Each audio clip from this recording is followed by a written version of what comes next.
फाल्गुन मास की शुक्ल पक्ष की एकादशी को मनाई जाने वाली आंवले की एकादशी हिंदू धर्म में बेहद पुण्यदायी मानी जाती है। इसे आंवला एकादशी के नाम से भी जाना जाता है और साल में एक ही बार आने के कारण इसका महत्व और बढ़ जाता है।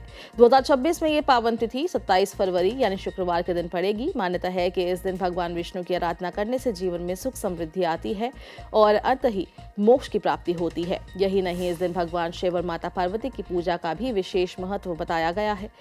इसलिए कई स्थानों पर इसे रंग भरी एकादशी के रूप में भी श्रद्धा के साथ मनाया जाता है। आंवले की एकादशी का नाम आंवला वृक्ष से जुड़ा है। धार्मिक मान्यताओं के अनुसार सृष्टि की रचना के समय भगवान विष्णु के दिव्य अश्रुओं से आंवले के वृक्ष की उत्पत्ति हुई थी और यही कारण है कि इस दिन आंवले के पेड़ की पूजा का विशेष विधान है। ऐसा माना जाता है कि इस वृक्ष के हर हिस्से में देवी देवताओं का वास होता है।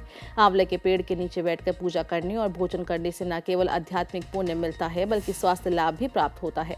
पंडितों के अनुसार एकादशी तिथि 27 फरवरी को रात 12:33 से शुरू होकर उसी दिन रात 10:32 तक रहेगी। व्रत का पारण 28 फरवरी की सुबह 6:47 से 9:06 के बीच करना होगा।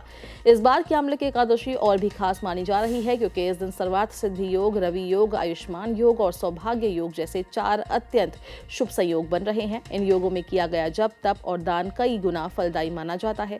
पूजा की विधि सरल होने के साथ साथ बेहद प्रभावशाली है। व्रत रखने वाले को सुबह जल्दी उठकर स्नान करना चाहिए और स्वच्छ विशेष रूप से पीले रंग के वस्त्र धारण करने चाहिए। इसके बाद भगवान विष्णु के सामने व्रत का संकल्प लिया जाता है। विष्णु जी की प्रतिमा को गंगाजल से स्नान कराकर पीले फूल, चंदन और आंवला अर्पित किया जाता है। अगर आसपास आंवले का पेड़ हो तो वहां दीपक जलाकर उसकी 7 बार परिक्रमा करना अत्यंत ही शुभ माना गया है। पूजा के बाद एकादशी की कथा सुननी चाहिए और अंत में आरती करनी चाहिए। इस दिन दान का भी विशेष महत्व है। जरूरतमंदों को अन्न, वस्त्र या आंवला दान करने से पुण्य की प्राप्ति होती है। साथ ही व्रत के दिन चावल का सेवन नहीं किया जाता। माना जाता है कि एकादशी पर चावल खाने से व्रत का पूर्ण फल नहीं मिलता। इस दिन मन को शांत रखना, क्रोध से दूर रहना और किसी की निंदा न करना भी व्रत का अहम हिस्सा होता है।